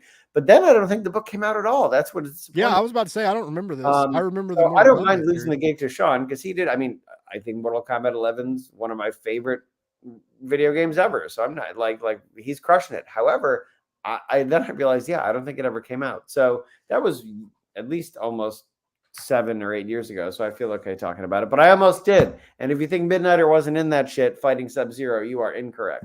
That's the world is missing out. Oh my god, that's insane. That's like kind of heartbreaking. Kirby was right. Comics will break your heart. I'm ruined now. I don't know if I can come back for this. Steve, I know you got things to do, and I would love to stay here and talk Mortal Kombat with you all night. Maybe one day in the future, when in between projects or something, to do a bonus Mortal Kombat episode. Well, you can keep me. I like things to be even, so at this point, you can keep me for an hour and a half, and then I should. All right. Well, cool. We got 12 more minutes. An hour and 17 minutes. That doesn't even make sense. Which is funny, because the whole time I've been sitting here, and I've you've taken the conversation in a place too, but I keep looking at the clock and I'm like, fuck, I know he said he needed to go. Like, I was like, oh, blame the victim, man. That's really nice. Oh no. All right. We're not getting into victim blaming. Not after the last 2 days on Twitter. Jesus Christ. I'm just busting your chops. Mortal Kombat and weird. Yeah. Like, where's the Mortal Kombat dinner party episode of Steve Orlando's iconic 15-issue Mortal Kombat run from Dark Horse? Did you read Bourdain's Get Jiro book? I did not. No. Oh, you got to track it down. R.I.P. one of my true idols in Bourdain. For real. But he was a comics fan. Actually, I met my friend. I'm sure I've mentioned it, but I've become friends with Jose Andres, and that's because I knew about him from Bourdain's show. He's also cool. a comics fan. Get Jiro is not exactly what you're saying, but it's kind of what you're saying. It's like a cyberpunk. It's about a cyberpunk samurai sushi chef, but he definitely like murders people violently, like Ricky O violently for eating sushi wrong and like not being respectful to other chefs. It's worth checking out. Vertigo published it. Like it's out there. But is that his one like kind of graphic novel that like or did he have multiple stuff? Because I know he's done I knew he had like a graphic novel or something out. Like He's got a couple, but Get wow. Jiro. Get Jiro is, I believe there is a sequel as well. Yes, so there's a sequel, Get Jiro, Blood and Sushi. I'm looking at it right now. There was also Bourdain, and then Ale Garza did the interiors. The initial one was interiors by Langdon Foss. It's a fun book. I suggest everyone check it out. I mean, obviously he himself was a fucking icon, but the book is fun even regardless of that. That's crazy, man. It's so cool what comic books and food can do when you wouldn't think about it. And we did get sidetracked a little bit, but I did want to say, like, just running back to Kitchen Witch real quick. Like it, the father and son moments and like everything was just really well done. And I didn't even think it's funny because I guess I still think of like Stand By Me when the kids are smoking cigarettes and that's not cool anymore. So like when Kevin had the musket, like it didn't register to me like, oh, that's maybe not like a cool thing to do. Well, me too. I'll tell you, I don't really always understand those things because I feel like there's a disconnect still in what kids or what teens actually do. I know what I did when I was a teen versus what we're allowed to admit they do. And I'm not saying every fucking book needs to be Euphoria, right? But like, I don't know. Like I have friends. One of my best friends from high school started smoking at 7. So it's funny, which is not great. This is not like, oh, go out, start smoking. Yeah, don't give cigarettes to your kids. The point is, it's like we can't even acknowledge that those things happen. It's very strange. Yeah. As opposed to like other things that can be put on TV at any time, or even some of the crazy stuff we see in movies. Yeah, it is interesting. Or like we can have like little girls put on scary makeup and like murder people in horror movies, and that's okay. But you can't put a gun in a kid's hand or something. But I do want to just say that again, and you guys can buy Kitchen Witch. I believe you can go to like invader.com and their store, or maybe that like big website where all of us buy stuff on, but we're not supposed to admit that we buy stuff on. That's fine. They have a subscription service that gets it to you in like 48 hours. Anyway, but it's a great book and it's really fun. And there's the end, man, like, dude, the end in the kitchen and he's like, can I just make breakfast for you, Dad? And this is our thing. And I was like, go fuck you, Steve. I was like, dude, and it really rocked me. It's, I mean, I don't want to. Well, I mean, I'll talk. I don't know. You don't know this. I came out on a live stream as bisexual like a few months ago because I was talking to Richard Fairgay and he was like telling all these sex club stories and we started talking and I was just like I was like fuck it, like who cares? And I told my parents and stuff and some of my family and they were like really it was like the best reaction because really they were just like, okay, like do whatever, Blake. But my yesterday my sister, and I wouldn't have seen it, but my sister was like, did you see what Dad posted on Facebook? And he shared everybody's posting their pride flag, here's mine, and it was the American flag. And it like, dude, it hurt. It was like a new hurt that I was like, I really never wanted to experience this level of hurt, right? Like, and I know other people have experienced that before in way worse ways. And this was mild, but it was still just, like, I was just like, that's my dad, and then I read your book this morning and like, oh fuck you, dude. Like why don't you read Bulls of Beacon Hill where the dude literally beats the shit out of his homophobic father? I was gonna read that, but then like I didn't even know if you'd want to talk about it necessarily just because like the publisher had made some, in the comic hashtag or the Twitter hashtag that was going, the comics broke me stuff. Like I was like maybe we won't bring this one up. Did they do something in that? No, you can talk about it, but I'll be honest with you. I know about the hashtag and I know about Aftershock, obviously, but I don't know about Aftershock and the hashtag. What happened? They pretty much, they talked about how like Aftershock took like $90,000 of the option money and like none of the creators got it and everybody got mad at Who's them. they? I don't know. I mean, I'm not going to get into this too much, but I will say that that's not unique to Aftershock. That is a fact of the Chapter 11 bankruptcy process, which, by the way, is not me endorsing it. every single company that declares Chapter 11 is mandated by law to take any money that comes in and then direct it to their debtors of highest need. So, okay. by the way, that still absolutely fucking sucks, because you might know that your boy right here also has a book that's been optioned for a film with Aftershock. So this is completely unrelated to me whether or not that is a fucking abysmal situation, because of course it is. Yeah.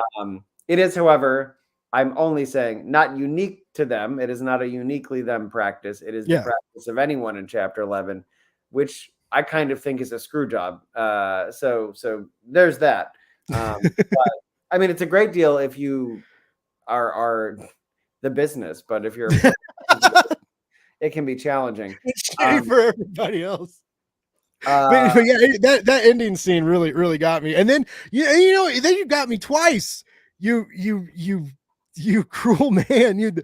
And the second part, but the little short story at the end with the hedgehog, and when she greases his fucking hair, I was like, man, I was fucking. My dog Bruce was sitting next to me, and I was like scratching him, and then I'm like, I was like, you made me cry twice this morning, and I did all this to shout out my new job.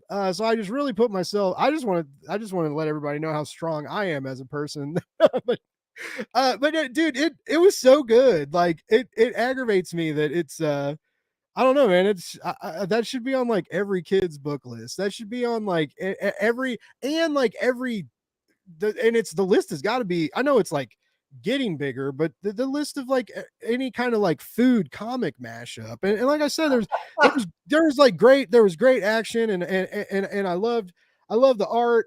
It was who did that? That was Olivia Place, and then Heather Breckel did colors, and Mika Meyer, who does a lot of lettering. Like he did your letters, so like a real strong creative team. But yeah, man, it's really interesting to watch you adjust yourself for these all audience pieces, and you have to adjust yourself for Marvel. Up here the entire podcast. Because I mean, you know, like the language you use in Exorcist Never Die, right, is way different than like what you can say in Scarlet Witch, obviously. But even the things that like happen in Scarlet Witch or that happen in like some of the X-Men stuff you've done, like that's not, you know, for an all ages piece, and it's very interesting because you still feel your voice, like it's still, you can tell like in the dialogue and a lot of stuff, and just some of the crazier plot beats that it's you when you're familiar with your stuff.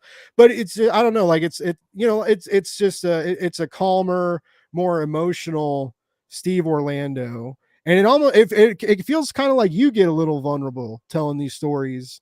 And that makes your readers it made me way more fucking vulnerable, Jesus Christ. But no, man, it was a really great book, and so was Rainbow Bridge.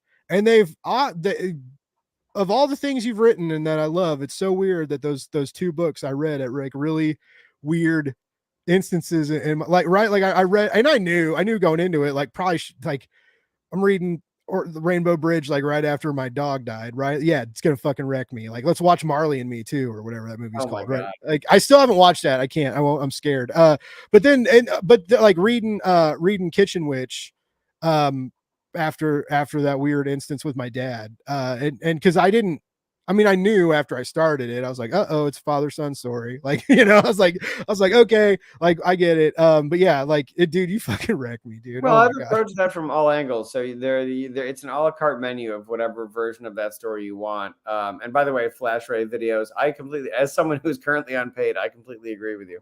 I mean, if you want the dad, you know, I mean, again, we have every version of this. If you want the son assumed the dad would be an asshole, didn't tell him, and then goes and gets himself killed, then the dad has to avenge him. That's crude.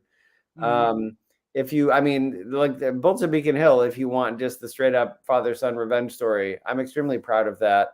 And I think that just wrapped up last month. The collected edition is out in the fall. Nice. I mean, that was based off a real story in Italy where this mafioso had a gay son who was a surgeon, and he had sent hitman to try to kill him and break his hands. Whoa. Because it was an embarrassment to have a gay son when you're a mafioso. So we moved it, of course, to Boston instead of Italy. But I think, and those two deal with that. But as I said, you can have the version of it, and you can have it be as uplifting or not as you like, Hmm. because I feel like, Edgar Wright has his 3 flavors ice cream trilogy, and I have the dad issues quadrilogy, I suppose. Well, I mean, And congratulations, by the way. I'm not, because I had not heard that, but that is a great thing, my friend. So don't let it be gone unsaid that I should oh, thank you. congratulate you on that. I appreciate it. Yeah, it was just a new, I was just like, I get, I don't know. My dad's old. He says questionable shit all the time. And sometimes it's, like, I think, you're like, oh, he's getting older and hopefully that's it. But now sometimes I'm like, ooh, but yeah, I mean, anyways. my father asked me recently, and he's learned a lot. So, but like, I'm still sometimes the boomers really boom me over the head with things like where we were hanging out, and he was like, "Well," it's hard for me to even phrase the question because it was so bizarre. But he was like, "Well, say that people you told people you were gay, but then you were straight. Would you have to come out as being heterosexual?" And I was like, "Well, I suppose, but who would fucking choose to fake being gay?" And Yeah, and that's all that shit? Like I said, like technically, I guess, but also like, what kind of pretzel thinking are you doing to get us here? yeah, it's not like when you're like, I'm finally gonna try pineapple on pizza. Nope, didn't like it. Like it's not. It's No, you're not. little That actually is how I discovered I like dick. I was like, do I want a Klondike bar or to suck a dick? And then years later, here I am. So you're way off base, dude. That's well, exactly shit.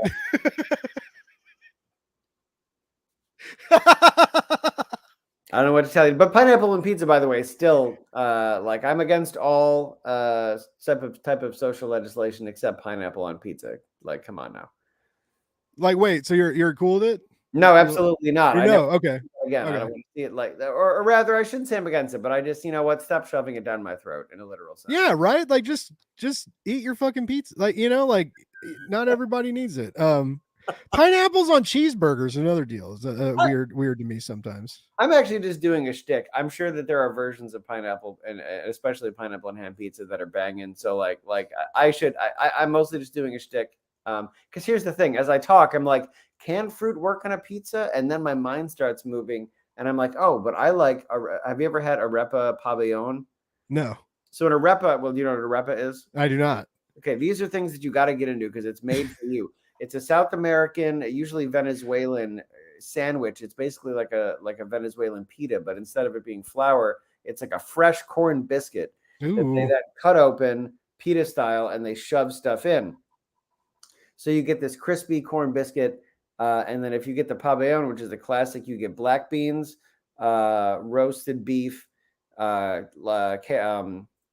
Oaxaca cheese or Okay. Oaxaca style cheese, and then plantains, like stir fried plantains in there, and it's fucking great. But I was like, wait a minute, if I like that, I bet you could do that on a pizza, like basically with all those things, and it would be great. And then I realized that maybe you can have a good pineapple and pizza. You just got to think about it the right way. So maybe I'm just being an asshole, and I should be more open minded. Maybe, yeah, because we made pork belly tacos one night with a pineapple slaw. That was really good. Well, pineapple pork, man, that's not because yeah, like that works, right? Yeah. Thing, like when I go to LA, for folks who want to know where to eat in LA, Tacos Leos, my favorite taco in LA, and they do El Pastor. Actually, I'm going to send you their Instagram after because all it is videos of them making El Pastor.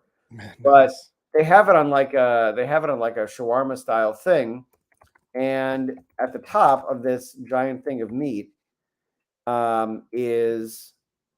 Like on top of it, they have the pineapple seeping down into the pork. Yeah. And then when you get the taco, they slice it off and they like backhand the pineapple and off comes the perfect cube and and it's super, super good. So really those are a natural pairing. I think it's just the pork or it's the vision of it on a pizza that shocks people. But now I don't know that I would do red sauce on it though. If we're really going to unpack this, Blake, I don't know if tomato sauce. That's what I think weirds me out is maybe with a white sauce, like a garlic sauce or Alfredo sauce even. I don't like.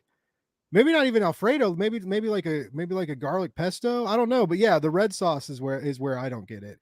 And I'm not a big Canadian bacon fan. Like, can we put a better cut of pork on there, or do like smoked pulled pork and pineapple on pizza? That might work better for me. I don't know. I mean, to be clear, I don't think anybody's going to complain about you doing a pulled pork and pineapple pizza. Nobody's going to be like, "Where is my shitty ham?" Yeah, yeah. I just want Aldi's pepperoni on my pizza, please. Yeah, like, can we go Domino's instead? I don't want this horse shit. Listen, I have a friend. Okay, and then I'll stop rambling. But one of my friends, who Ashari, who actually co-wrote Cometas in Crisis 7 with me. They live in New York, and every time they come up to Boston, well, going way back, the first time they visited me in Boston, I took them to Zesto's Pizza, which I think is canonically the worst pizza in Boston. To an extent where if you were to tell me that they actively tried to like do things to remove flavor from their ingredients, I would not be like if you told me that there was not a salt shaker in that house, I would not be shocked.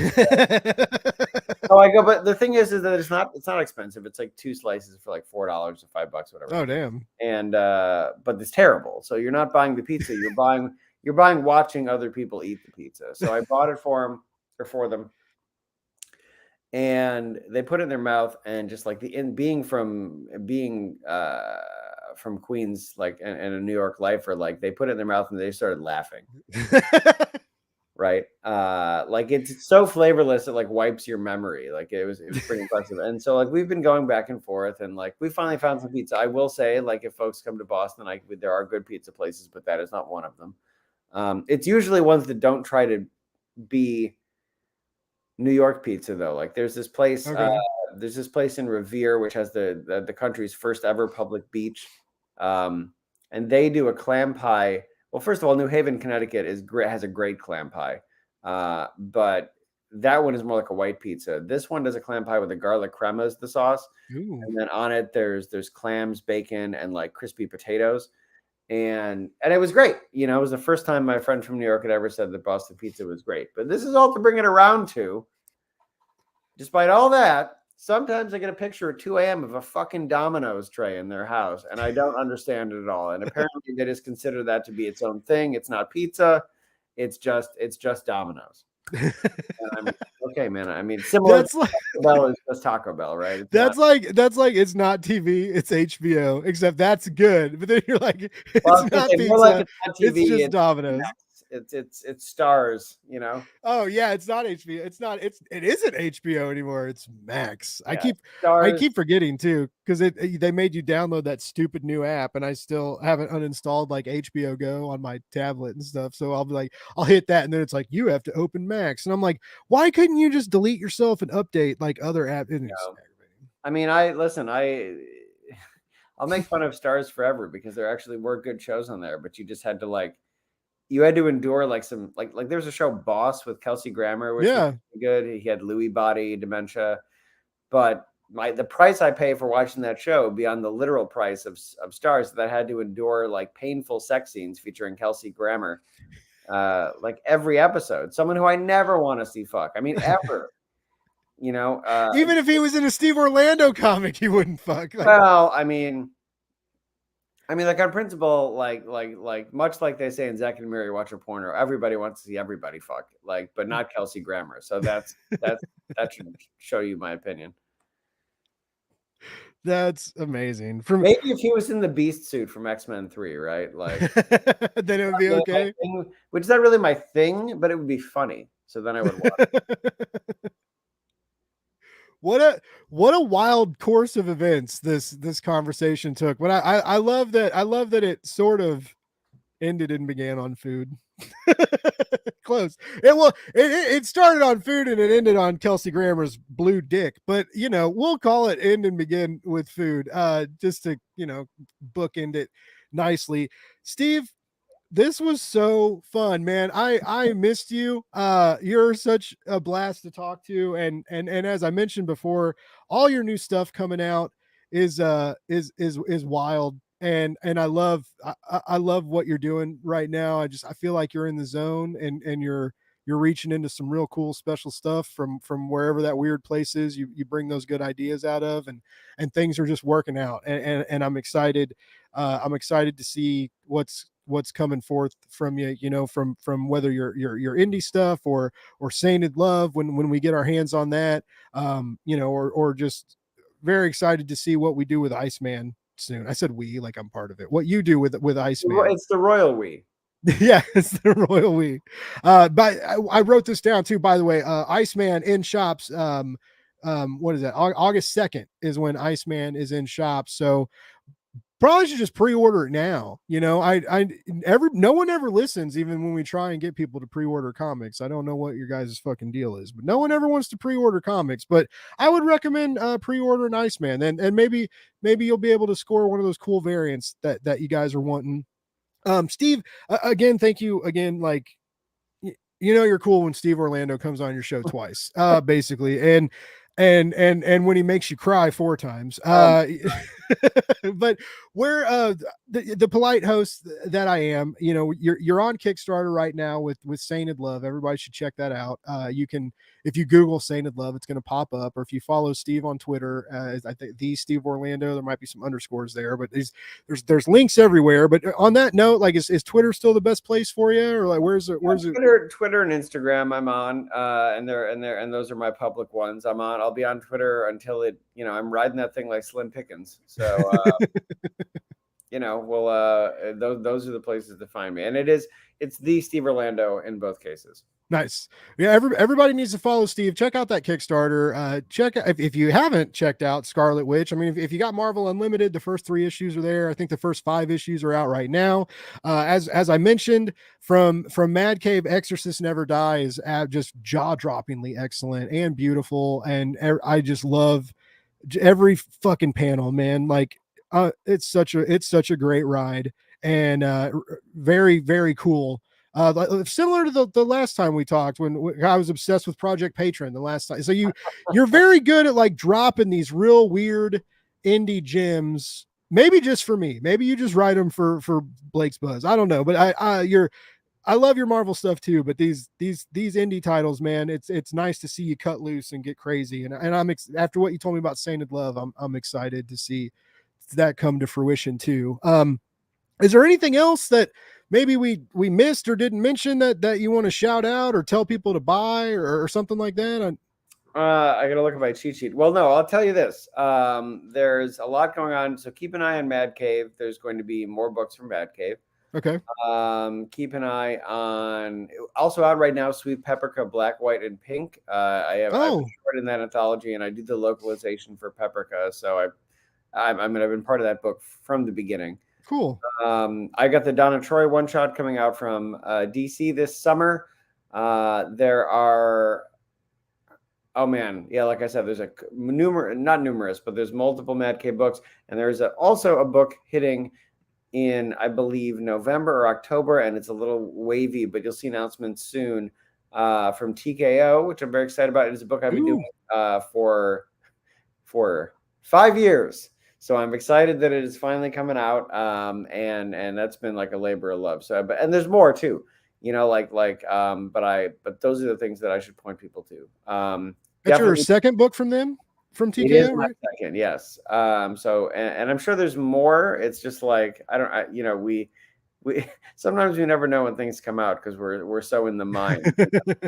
Well, and things change, like things get delayed, and sometimes people just don't tell you. And yeah, I mean, release schedules and stuff are weird these days. So, and getting weirder all the time for sure. So, but like keep an eye on that. And like I said, like TKO, that book has been a labor of love, and Scarlet Witch remains my favorite work I've done at Marvel. So if you're not following it, please do. Yeah, you gotta check it out. For real, like. If Steve Orlando's name is on it, it's probably a safe buy in my opinion. I may be biased because I just love this man. I think he's a gem. Someone called you the mayor of Boston when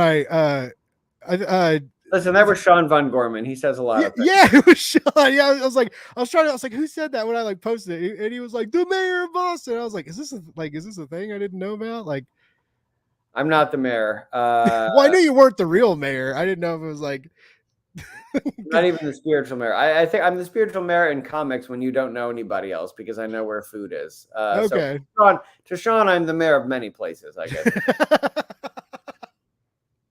Well, that's I'm whatever mayor you are, whatever we want to call you, the Steve Orlando of comics, the mayor of comics, the master of mysticism over at Marvel. Something, I don't know, man. You're killing it. Your new stuff's exciting, and this was such a blast to catch up with you. Thank you for spending 45 extra minutes with me that you didn't plan on. It wasn't I talk a lot, but so does Steve. But our listeners, like everybody who tuned in, like thank you to the Baron of Boston. That is pretty good. Yeah, like everybody, thanks for tuning in. Please remember, love more, hate less, read comics. That's the deal. We'll be back soon. Unfortunately, I think I'm out of Marvel guests for a while. I know I spoiled you guys. I had Saladin on the other day, and then now Steve Orlando, and then now how the fuck do I follow up Saladin is way smarter than me, so it's all downhill after that, especially after me. Well, it's all uphill after me, actually. No, I like the first. It's all downhill after me, Blake. No, until I get you back on like in a year, and then I reboot the Blake's Buzz the whole deal again. Maybe next time we'll be in VR, right? Like at first we were a pre-recorded podcast, now we're a live stream. Next time you come back, we'll be in like the meta universe with weird headsets on. Or you know what? We'll see about that. I love coming on, but I did do for my friends at Heavy Metal, I did a Comic-Con in the metaverse, and I got to tell you, it was one of the strangest fucking things that I've ever done. No shit. Well, none of us were willing to make our own little avatar so we could walk around. Like 100% of the people on the panel would not do it. So instead, myself included, because I was like, again, I can barely play fucking Wolfenstein, so I can't make like. Anyway, so they took a Zoom screen and put us in if you were in the metaverse, right? Yeah. You were watching this Zoom screen that was as big as like a Times Square ad. And there were our giant ass fucking faces, me running my mouth. I think Priest was on it as well. And oh God, yeah, it was weird. It was fucking weird, man. I think we'll get there in our lifetimes, but right now walking around them, like, I don't want to be a sim. So I'm like waiting. Okay.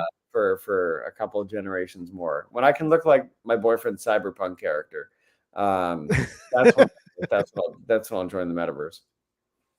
Oh, nice. Yeah, that is odd. I didn't know they did that. That's interesting. Is that trade's not out yet, is it? Your Heavy Metal book? It's not. Oh, is that? I remember reading that first issue, and you helped me get on their press list, and then I reviewed it, and then after that, it released as like chapters in like random. They're a hard company to cover. They do cool stuff, but it's like I can only say that everything you're saying is accurate. Well, anyway, oh fuck, what was it called? Stars. I can't. Starward. Yeah, they're restructuring right now. I'm sure they'll get things together. I love the guys there, but yes, it is true that things have been a little start and stop. Hopefully that will be remedied in 2023, because I know people are working really hard behind the scenes. Nice. Yeah, because Starward was that first issue was great. I really dug it, and it was very, very pretty. A cool, like another cool like superhero world tale that similar to the entrees we get, but had a little bit of that extra flair, like a little bit of that caramelized pork roll or tub ham, whatever it is. It wasn't tub ham. That comic, that comic was like way fucking better than tub ham. It was like Wagyu spam. There wasn't even spam in it. It was great. You can read my review. It was good. I liked the review. I'm digging myself a hole. Anyways, Steve, I've kept you so long, man. I so appreciate it.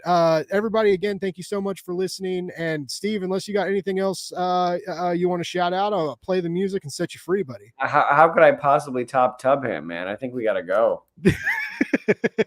Somebody pay him to write Mortal Kombat. Jesus Christ, that's all I want. All right, I love you, everybody. Steve, it was so great. Audience, thank you. We'll see you guys soon. Have a great night. Have a great weekend. Blah, blah, blah, blah, blah. Oh my God, I was...